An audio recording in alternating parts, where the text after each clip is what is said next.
Rafa Benitez, you done messed up, mate. The iconic Spanish manager is heading back to Merseyside, this time on the blue half as he's joined the Toffees. What?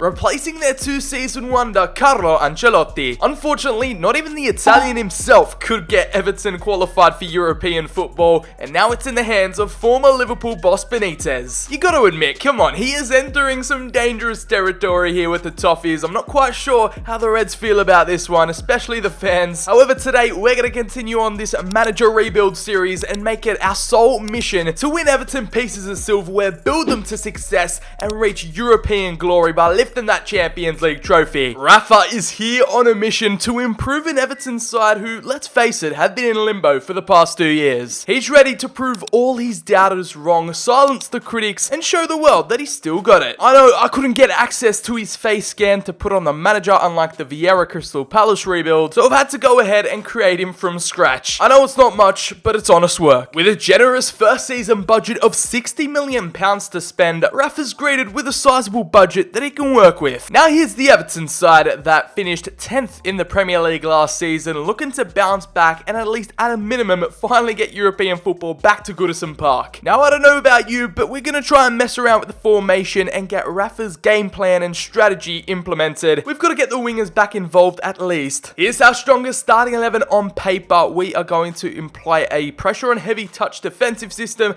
and a fast build-up offensive style. That's the kind of football Benitez wants these guys playing, and of course so many improvements need to be made. We're probably going to be targeting a brand new centre back, a new midfielder, possibly even a winger, and of course plenty of sales to do in order to match the real life transfer market. Now let's get things underway here in summer 2020. I'm planning on smashing out a couple more rebuild challenges with managers that have joined new teams or teams that have just fired their old manager. So let me know down in the comments below what team needs to be rebuilt, because we might just get around to it before FIFA 22. Hopefully all of Rafa's Premier League experience stored in that big brain of his is going to propel the club to new heights and get them what they deserve. As our first action of the window, it's not a brand new signing, but it's something that's happened in real life. Moise Kean has been recalled, or his loan spell has ended at PSG, so we've recalled him to be a backup striker for Richarlison and Dominic Calvert-Lewin. We've put to aside all that admin duty and we have now got to our first signing, or Rafa's first deal of the transfer window. It is going to be the acquisition of Adama Traore. Everton's brand new number 15 is going to arrive, and Rafa is kind of releasing his inner Sir BCHD, starting off the window with a swap deal, £5 million plus Alex Iwobi headed the other way. We're killing two birds with one stone, shipping out the dead wood whilst also accumulating some upgrades to the team. Now this is a big one, a statement of intent to showcase that Everton aren't here to play around. Rafa Benitez has gone hard and fast, picking up the signing and making a deal with Nicolo Barella. You know it ain't a Sir BCHD video without an Italian stallion, as Nicolo will claim the number 7. He's brought our transfer budget to the brink, spending £57.3 million on the deal, plus Andre Gomez, who will be packing his bags for Inter. It is 2 swap deals out of 2, and for a club like Everton, a player like this would be linked to Manchester United, Liverpool, the Euro 2020 winner. One of Italy's brightest stars right now at 23 years of age will be joining the blue side of Merseyside. It always pains me when we have to do this in rebuild, selling off club legends. Here again it's happened. Rafa Benitez has had to let go of Seamus Coleman, a cult hero for Evertonians. I remember him and Leighton Baines link up on either side of the wings, or the left back and right back spots back in the day. They were absolutely iconic, and now it's time to move them on as he's been sold to Borussia Mönchengladbach for £12.4 million. Now I'm not afraid to admit this whatsoever. Back in the day, back in Gylfi Sigurdsson's Swansea City days, he used to be one of my favourite players. Like, just his technique from free kicks, the iconic finish he used to bring. I used to mimic it on the playground and try emulate it myself. However, the news that has come out about Gylfi at the minute is just absolutely terrible. I do not condone it whatsoever. Hopefully he gets the right punishment and justice prevails, but in this rebuild situation, I am just shifting the blame onto another team. Leicester City go ahead and poach him for £12.1 million. Considering in order to bring Benitez ball to Everton, I have decided to change things up tactically here and gone for a 3 at the back. Kind of goes against the whole mantra of Everton and how they always play with a left back and right back. Nonetheless, I've decided to convert Digne into a left midfielder. That progress is going on right now, but we've initially gone for a left wing back option, and then now for him to be converted into a left mid, it's going to take 336 weeks. In short, that is like over 5 years. So hopefully with Rafa's guidance on the training ground, that ETA is going to be shortened down significantly. In a transaction we had to complete in order to kind of replicate the real life transfer market, we've got the Brazilian Bernard, who has been sold. I think he's going to a Qatari team or a team in Saudi Arabia. Nonetheless, we've shipped off the 27-year-old to Serie A as Cagliari Acquiry Services for £7.1 million. The sales spree continues right here with ex-Manchester United, ex-Bournemouth, and now Watford striker Josh King, the Norwegian. In this game, Rafa has sold him off to VfB Stuttgart for a modest £7 million as he's deemed surplus to requirements. In a deal that sees Demarai Gray return to the Premier League, we have snatched the Englishman of Leverkusen, a deal that has actually happened in real life as well, for £7.7 million. I can already hear the Aston Villa fans cheering about this one. It is another piece of deadwood we had to get rid of at the club, just to ease the pressure on our weekly wage bill, as Fabian Delph will be departing to Real Sociedad for £6 million. Now entering 30, I feel like he's past it and doesn't really deserve to be in Rafa Benitez's future plans, as his future now lies in Spain. I accidentally used the squads from one of my experiment/growth test videos where I put all the best Olympic wonder kids into one team, and Richarlison, of course, he's out playing for Brazil right now, so he was in that team, and we've picked him up from Forest Green Rovers just for £1. I've decided to slap that as a release clause, so it didn't really affect our budget all too much, because realistically, from the start, he should have already been here. A terrible mistake on my part, but we move, and Everton fans can now breathe easy. Rafa is not going to waste any time with the training of Nicolo Barella into a centre attacking midfielder role. I feel like that is a major hole presented in this Everton squad, and I don't think we have the money to invest in one, so for now, the Italian will be converted into a kind of box-to-box creative cam. Another piece of news that has caught me way off guard. We've just gotten an email saying Calvert-Lewin's release clause has been met. Spurs have matched it for £66.2 million. Looks like they're on the hunt for a Harry Kane replacement. Things that I'm not going to tolerate on my watch. So we're going to delegate his renewal and sign him up on a brand new deal, this time with an upgraded release clause, but I think he'll still be part of our major plans moving forward. Now, in an effort to raise a few funds, I went behind the scenes and recalled a couple players on loan, or recalled them from their loans and placed them back onto the transfer list. And one of those players was the Turkish striker Cenk Tosun. The 29-year-old is now departing to Marseille for £4.25 million, and who are likely going to be our last two signings of our first summer transfer window. We've got two deals on the brink. All we need to do is accept them, and we've agreed terms for the centre-back Luis Felipe from Lazio, the Brazilian at 23 years of age. This team was crying out for a new centre-back or just a brand new defensive leader, and we've got him right here with the Brazilian brick wall. And the second player transfer who we can just sneak in by the skin of our teeth, the transfer budget just allows us to, it is Edson Alvarez, the Mexican from Ajax, who can also play a shift in at centre-back, but is more known for his midfield presence, as the brand new CDM will be joining us for £12.1 million. And the fee agreed for Luis Felipe was £30 million. Finally, it is the last farewell Everton fans have to say to a player on deadline day, as we sell Theo Walcott to Lazio again. Another deal negotiated with the Italian capital as they pick him up for £5.7 million. The second player to experience the recalled from loan to sold treatment. With 1 hour left to spare on deadline day, here is the lowdown, and we managed to spend £112.1 million.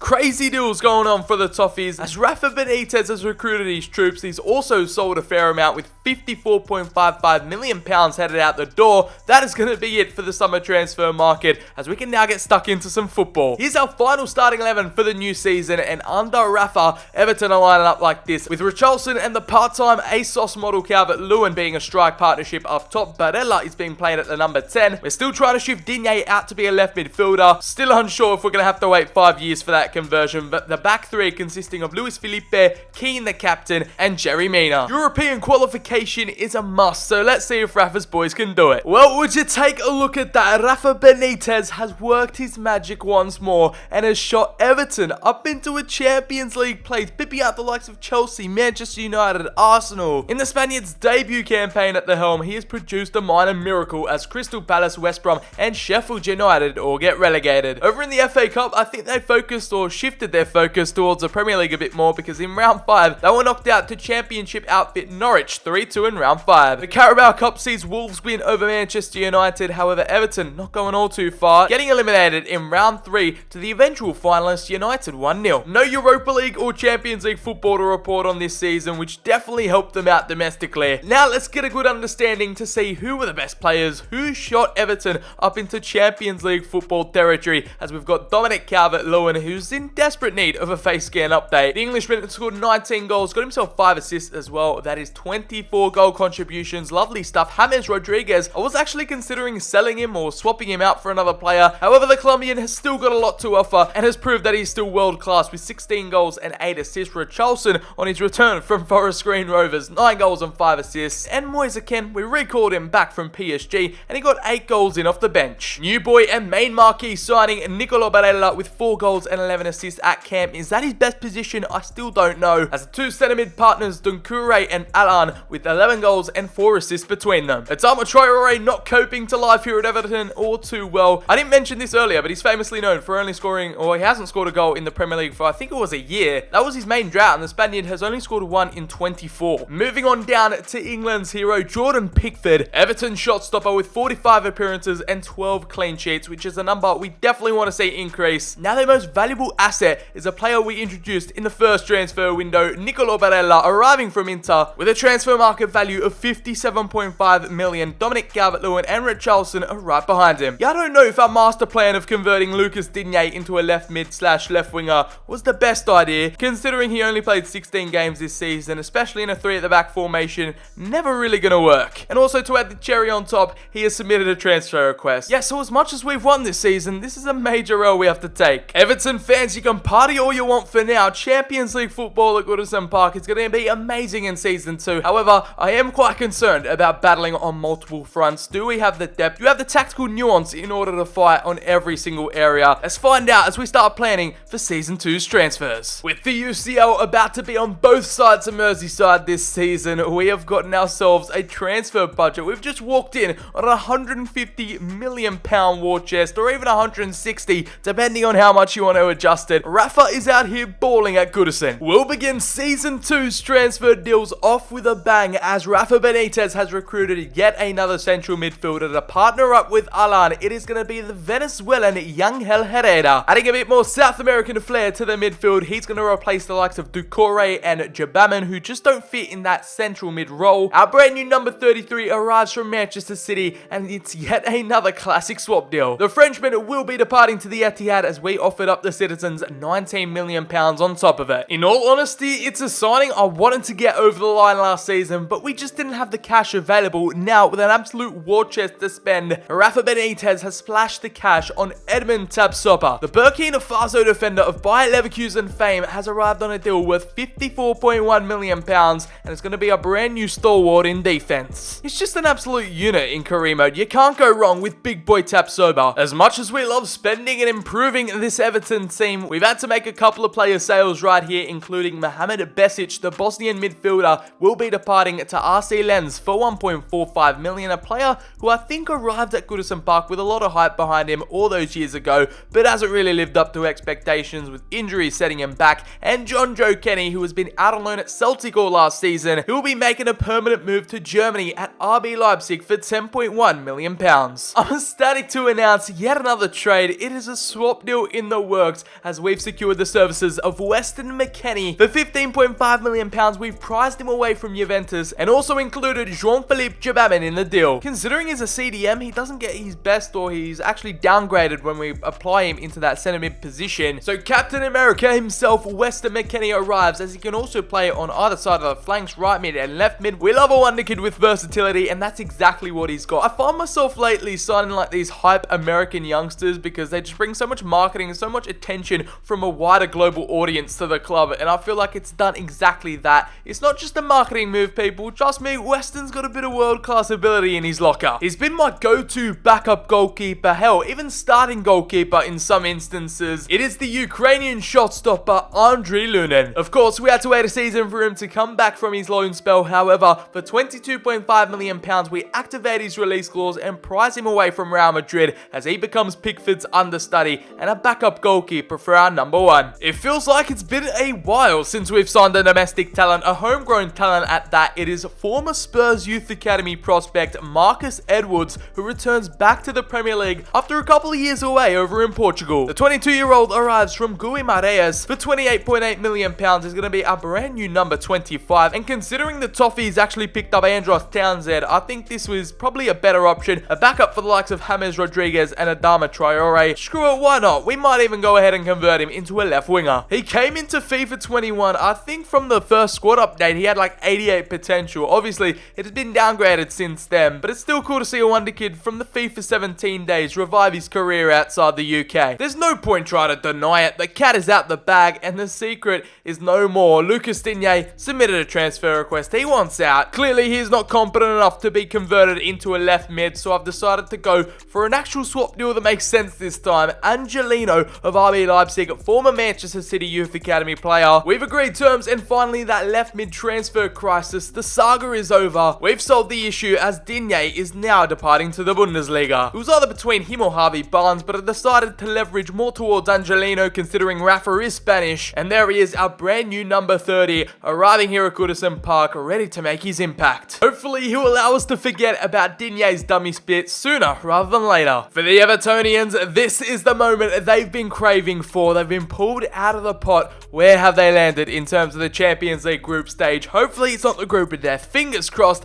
And there you go, Group D, alongside Atletico Madrid, Porto, and Greek outfit PAOK. Rafa's been afforded a decent group there. I'm not going to complain. With a pretty uneventful end or second half to the transfer window, we're going to end off a deadline day right there with £170.3 million spent, outdoing ourselves in comparison to last year, and £13.25 million of profit. It's a menacing Everton squad we've been able to forge together. Just look at them, they're ready for battle. Here you go, you know the drill. Our starting 11 is as follows. Benitez has got his side lining up like this. Tapsoba will be a brand new member in the back line. Herrera gets his starting midfield place, and Angelino will be our brand new marquee addition on the left hand side, replacing the departing Digne. Well, all it took was 2 seasons under Benitez for Everton to be classified as a proper title contender, only finishing 4 points behind the title winners Man City. They take home the Premier League trophy with 92 points. Meanwhile, the Evertonians gathered up 88, finishing above crosstown rivals Liverpool. When's the last time that happened? What a historic season as Manchester United enter in the top 4 again. Remarkable scenes here. They've gone from mid-table strugglers to runners-up, and in the relegation zone facing the drop is going to be Bournemouth, Fulham, and Cardiff City. The FA Cup saw them reach round 6 and getting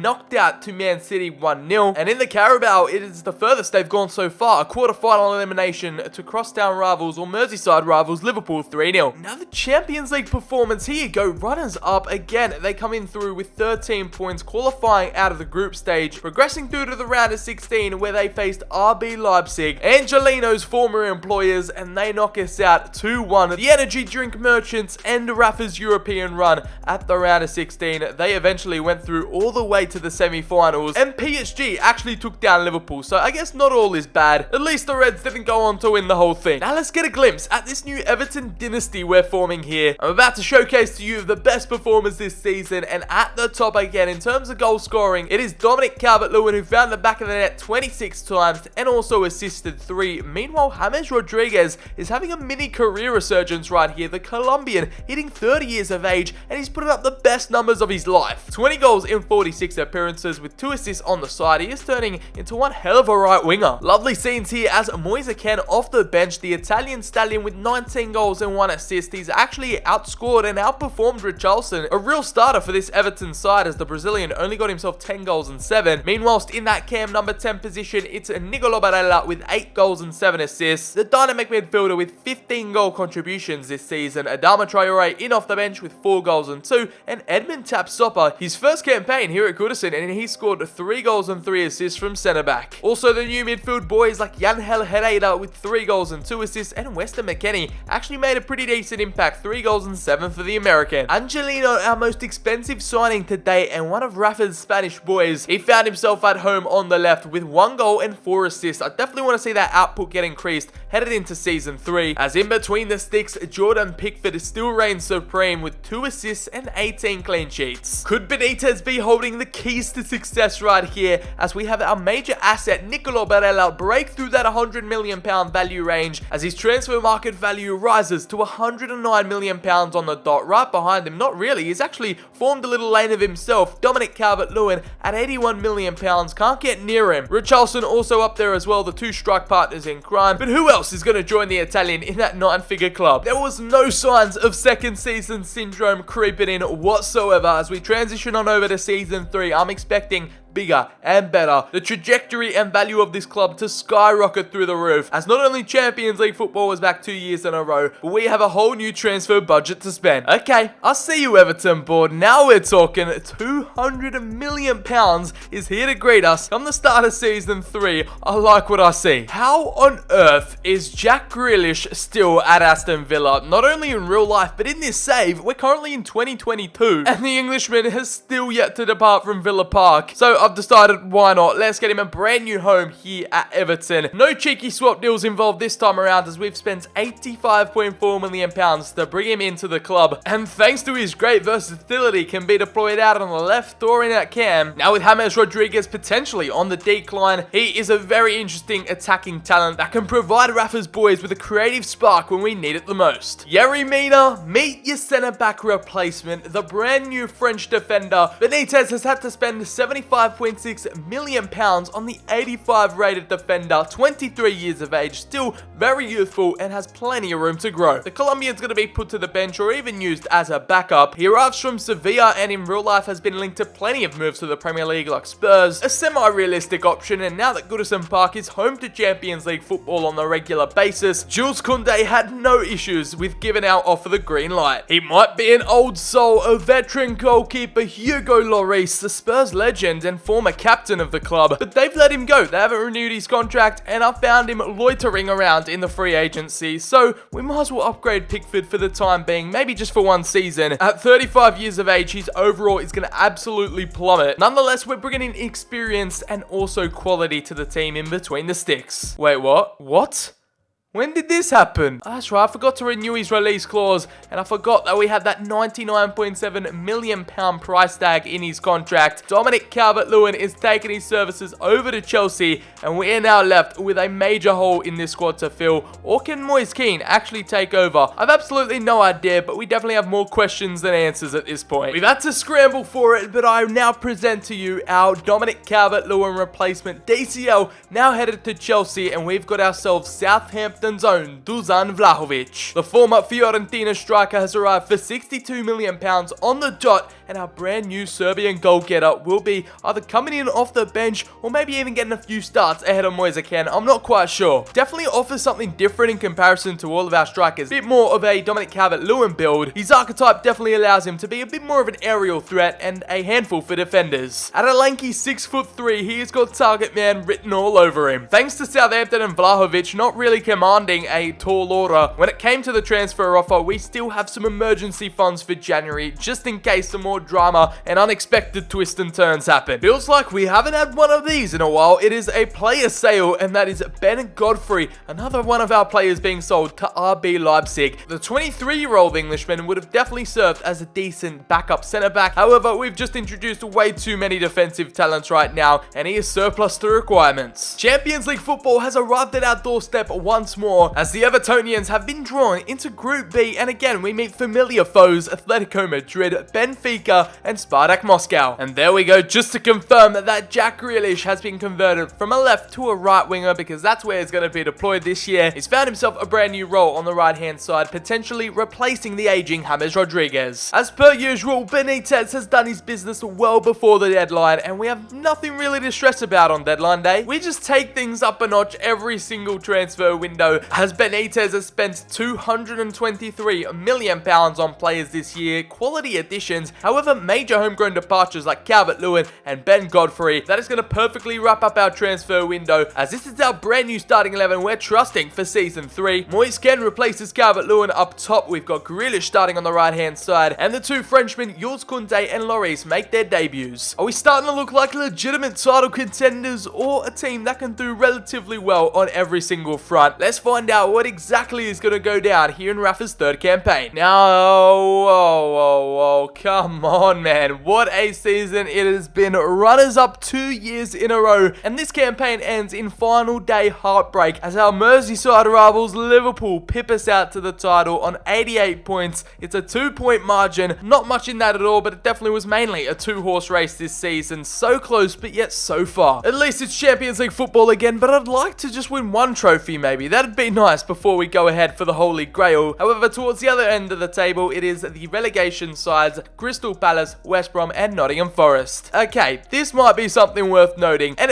FA Cup final up against Spurs at Wembley. Two teams that you don't often see go head-to-head for silverware quite often. So this is definitely going to be one to simulate. I want to see how that one plays out over in the Carabao Cup. Liverpool went on to win that against my boys Forest Green. The Olympic Wonder Kids are still going strong, but it'd be funny if we actually got knocked out against them, and we actually did. My own creation is the result of my own team's demise. I'm trying to rebuild. Getting eliminated on penalties at 4-3. Shifting over continentally now, over in the Champions League, we finished top of Group B, getting revenge over Atletico for last season, and up against Napoli in the round of 16, we progressed through with a 3-2 aggregate victory over in the quarters. Again, another Italian opposition. 2-1 on aggregate sees us prevail, and against Liverpool it was first versus second in the Champions League semi-final, and they put the final dagger in the Toffees' hearts with a 3-1 aggregate win to see them face up against Man City in the Champions League final. From semi-finalists to Premier League runners-up, I'm sick and tired of finishing second best. If these lads don't go out now and do the job against Tottenham, Rafa is not going to be a very happy man, as we'll quick sim this one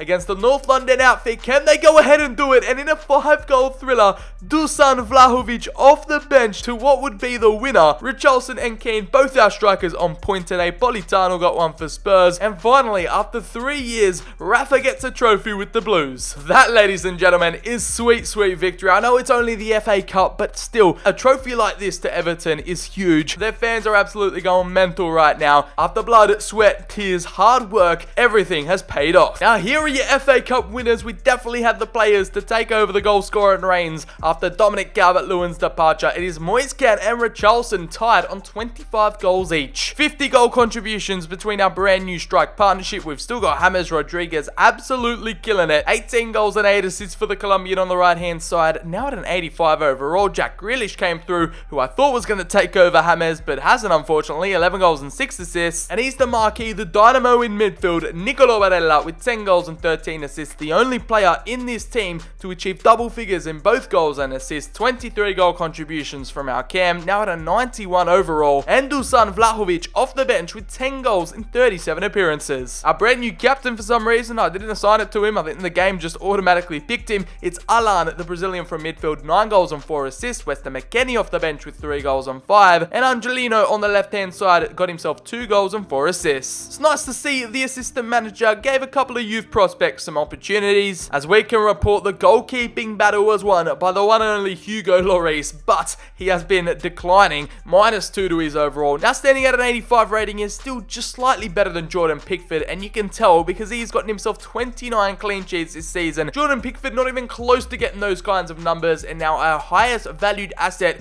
is still the one and only Nicolo Barella. Our season 1 acquisition now with a transfer market value of £129 million, and Edmund Tapsoba has been the second player or the first centre back to enter the 100 mil club, now valued at 107. Richarlison is knocking on the door. Meanwhile, Dusan Vlahovic could be putting up a decent case for him to be the first choice striker next season over Ken. Now with their first taste of silverware and success, you can tell we're on the brink, the pinnacle of achieving something brilliant. With one more transfer window in us, I think we can transform into a side that really challenges for the Champions League. Season 4, show us what you got. We've arrived perfectly placed into Season 4 as our transfer window is going to start off with a £250 million budget, £250 million million allocated to RAFA, that is definitely enough to get us the final pieces for this Everton jigsaw puzzle. In career mode, especially in rebuilds, it is crucial, it is pivotal that you have a decent goalkeeper, as we have smashed the Everton transfer record for Jan Oblak. We have splashed the cash, over half of our transfer budget, on the Slovenian shot stopper. He's one of the best in the game, the best in the world. We are not messing about this time round. I'm sorry, Pickford and Lloris, they're gonna have to be watching and bench warming from the sidelines because Oblak is gonna be our brand new number one. Unfortunately, I've also identified a weakness at centre back, a weak link I should say. It's Michael Keane, the former captain of the club, to be replaced by Milan Skriniar. Benitez is back spending exuberant amounts of money, and the 28-year-old in his prime is going to slot straight into our back three. A brand new Evertonian to join the roster, and he's going to form a three-way partnership with Tapsoba and Kunde. Attackers around the world are going to have no chance. It's a trademark Evertonian transfer window in RAFA's books, as we identified what we wanted and we went out and got them. Spending a total of £231 million on players, no players sold. It's taken us quite a bit of time, but finally we have built one of the perfect teams. Would you take a look at this starting 11? I've awarded the captaincy to Barella, our highest rated player, and our midfield pocket rocket. Weston McKennie is going to slide in next to Alan in central midfield, and of course we're getting Oblak in between the sticks. That is a no-brainer. Skriniar joins the back three, and this is what I call the complete package. With noble experience mixed with youth and quality, an experienced and tactical nuanced manager at the helm, Everton have probably the perfect chance to go ahead and win it all this season. Let's find out if they live up to expectations come the end of it. Third year running in the Champions League, and here is our group, drawn into Group F alongside RB Leipzig, Roma, and Lokomotiv Moscow. Again, we are yet to face a group of death in this competition. Now, would you take a look at that? It is the Spaniards Everton sitting pretty on top of the Premier League table come match day 38, and that means one thing and one thing only. Everton are your English champions, Premier League winners with 85 points. Despite finishing with more points last season, they finished runners-up, but this time it was enough to clinch the title and take down Chelsea and Liverpool in the process. First time winning the Premier League in God knows how long, and it's been an absolutely epic campaign with the likes of Leicester, Brighton and Brentford all getting relegated. Over in the FA Community Shield, they did take that one home at Wembley in a Merseyside derby, 2-1 over Liverpool. There you go, it's a double up, 2 trophies already. In the Emirates FA Cup, it is Forest Green Rovers to win. My God, the Olympic Wonder Kids are having their say on this rebuild. Nonetheless, where did Everton get knocked out? Right there in round 4, 2-1 to Sunderland. In the Carabao Cup, Man City lose out to Wolverhampton 2-1. It wasn't the Black Cats who did the damage, it was our noisy neighbours, Liverpool, with a 2-1 win in round 4. Like I said, it was a pretty straightforward Champions League group with 3 wins and 3 draws. We just finished top of the table with no losses to our name, progressing through to the round of 16 to face Borussia Mönchengladbach, and it was a 5-2 aggregate job on the Germans, moving through to the quarterfinals, and they get revenge after last year's semi-final elimination, 4-4 on away goals. The Toffees booking their tickets for the semi-finals, where they took down Monaco 4-2, eliminating the French outfit, and that set up an epic European decider up against Bayern Munich. Absolute insanity. Rafa Benitez is back at a Champions League final. He's still got all the managerial tricks up his sleeve, and boy, he is not slowing down. It could be their chance not only to finish off the rebuild, send them out on a high, but win our 3rd piece of silverware this year. Let's take a look at them then. Who are the protagonists that got us to this stage? And as you can see right here, he has overtaken Richarlison when it comes to goal scoring duties. Moise Kean with 35 goals and 5 assists this season across multiple competitions. The Italian stallion is an absolute monster when it comes to finding the back of the net. 40 goal contributions in 59 appearances. Richarlison, his strike partner in crime, despite being actually better than him, he only scored 23 goals and 9 assists. Still a solid outing for the Brazilian, as Jack Grealish finally took over the mantelpiece at right wing with 16 goals and 7 assists. And my goodness, the standout performer, the Italian stallions under Rafa Benitez have reached a new level. Nicolo Barella, the new captain, the number 7 with 14 goals and 20 assists. That is 34 goal contributions in 60 appearances. Dusan Vlahovic off the bench with 9 goals, the Serbian having a decent campaign. James Rodriguez, you can start to see the decline, 8 goals and 2 assists. Allen from midfield with 7 goals and 4. Edmund Tapsoba proves to be an aerial threat from centre back with 6 goals and 1 assist. Weston McKennie with 11 goal contributions. Angelino from the left with 3 goals and 5. And Yangel Herrera, the Venezuelan, with 3 goals and 2 assists. As we continue to scroll down, you can take a look at the players who have just grown exponentially. Could this be the last time we will lay eyes on them? We're going to find out, as Jan Oblak in his first year here at Goodison Park with 19 clean sheets in 58 appearances. appearances. You can't put it past him. He's been in the lead for so many years now. Nicolo Barella is the highest valued player here at the club, £141 million. And joining him in the 100 mil club is Richarlison, Tapsoba, and his fellow Italian Moise Kean. With 490 rated players, we have got an abundance of talent here. An Everton roster, probably the best that they have ever seen. Could they go ahead and crown themselves into Merseyside history by taking home their first ever Champions League title under Rafa Benitez? Here is the starting 11. We're going to have to replace Skriniar because he is suspended, unfortunately. We've got Luis Felipe to fill in for him, but here goes nothing. Here's your two starting 11 side by side. It is all going down at the Santiago Bernabeu tonight. If we're going to bow out in glory tonight, we're going to do it in style with our classy home kit, the Royal Blue, as we're greeted in Madrid with a wave of blue fans, an outpouring cry of support as we're hoping the ribbons to be blue on that trophy by the end of this 90 minutes. The Bavarians are never going to be an easy challenger, a simple customer, they are not. What a team they have got out for us tonight. Manuel Neuer still in between the sticks. That man's got a ginger beard, and I think we are ready to get proceedings underway. Let's kick things off here as Richarlison will get the ball rolling. Oh, he does though. Look at that. Here we go. Alan spreads it across. Let's give Barella some love as we'll spread the play out wide. Here we got Angelino with a bunch of pace to burn. He's got Alphonso Davies to beat though, so that might be a hard task. As he comes lunging in, the Canadian misses Barella. Back on over to Alan, the former captain, and he's just firing a little warning shot right there. Oh no, ball over the top might work, you know. Header back, okay. We've somehow made that unorthodox play happen. And here we go, Barella can fire through to Richarlison, who gets it onto his left. Why did he hit it with his left as Angelino cuts back inside, keeps it in, but can't keep a hold of possession. Alphonso Davies caught cold here by Kean. How is that a foul? Referee, have a word. All of a sudden, Richarlison and Moise Kean ready to do damage, but waiting for runners. Here we go, Angelino, the Spaniard on the left, wanting to prove to Rafa Benitez why he's the man. He cuts it back inside, McKennie fires through to Nicolo Barella, finesse shot, and Manuel Neuer with a fingertip save to deny us of our first. Rafa yelling out instructions from the sidelines. Oh, Alan catches Kimmich cold again. Oh, Kenny tracking back, and McKennie attempting to get rid of this one, and Angelino slid, and I thought the player would have gone down there. Another 27 attempting to get rid of Alphonso Davies, and he does. The cross inside to a free Richarlison, and Zubeldia stops him dead in his tracks. McKennie wins the ball back. Richarlison fires it through to Barella, and here's the cross finally going to work in at the back stick. We've got Moise Kean, the Italian, and again he gets up,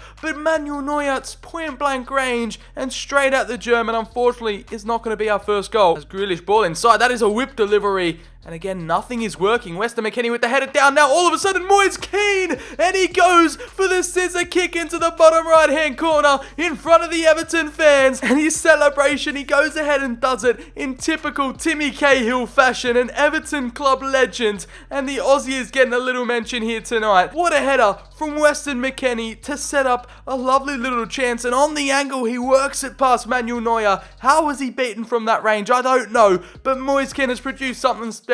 2 scissor kicks in 2 minutes, and one of them has found the breakthrough goal. Our top goal scorer this season has proved that he can score from any angle in any position, and he's done so here on the biggest of stages. Kean nearly caught out there, but the Italian finds a lovely defense splitting pass on the right for Grealish. He deserves a goal or assist tonight, and Kean with an acrobatic finish. It wasn't to be, as it's a pretty tame shot at the end of the day. Kean providing the most goal-scoring threat. Him and Grealish tonight have been outstanding. And again, fires it back inside. Richarlison to get it through to Barella. And oh my god, he hits off his leg. And they have 13 minutes to try and find this equaliser. We have 13 minutes to hold on or get the second. Which one is it going to be? Neves back out to Griezmann with 9 minutes on the clock. The Frenchman who hasn't had a shot on goal. Our defense remain resolute. And their first chance, it's a big save from our black one-on-one with Kimmich. And that's why we spent the big money on him. Our safe pair of hands in between the sticks. Barella to find a beautiful overshadowing ball past the defense. Richarlison one-on-one and a crossbody. That'll do it. 2-0 to the good. The Evertonians can reach out and touch it. The Champions League trophy. One hand on it. And Barella with a curving ball that evades every single Bayern defender. The number 7 provides the assist of the year. And what a finish from our Brazilian. Fires it into the bottom left-hand corner. Past Manuel Neuer as well. And now the Blues can start chanting, they are the champions of Europe. For the first time in club history, the Toffees are about to experience ecstasy. Have 2 minutes of extra time to try and find 2 goals. Koundé And that is going to mark a brilliant defensive performance unless Jan Oblak to keep his clean sheet. He doesn't care that they're champions of Europe. That's his first priority tonight. And Jose Mayor can't even get the club a consolation goal. Means to head her away, and the referee has ended it there. Rafa Benitez, you beautiful man. You've only gone and done it. Everton, since 1878, they're experiencing the best night in club history, reaching Champions League glory, and they're about to get their hands on the Holy Grail. The Spaniard at the helm has done a superior job, and it's translated on the pitch. The players believed in the system, they believed in the philosophy, getting Everton to play scintillating football with some of the best talent the world has to offer. It's a 2-0 win over Munich to see us complete this challenge and for a 3-trophy haul this season. Premier League champions, champions of Europe, Community Shield also in the bag, as we'll let Barella, the club captain, lift up the trophy. As always, I've been Sir BCHD. If you did go on to enjoy, make sure to drop the video a like down below. Let me know what other rebuilds we should get done before FIFA 22. Social links are left down in the description below. Have a great day, and I'll catch you all in the very next video. Running out of patience, don't know why I feel suspicious.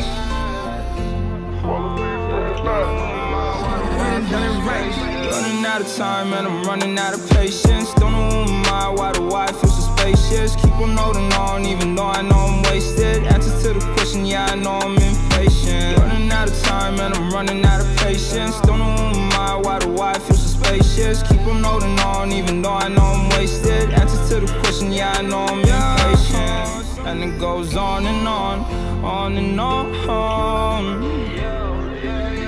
Running out of time and I'm running out of patience. Don't know why I feel suspicious. Keep on holding on even though I know I'm wasted. Answer to the question, yeah I know I'm impatient. Running out of time and I'm running out of patience. Don't know why I feel suspicious. Keep on holding on even though I know I'm wasted. Answer to the question, yeah I know I'm impatient. RACE, I've been in a race. Wake up different place, y'all feel I'm out of place. I don't know what's going on. I've been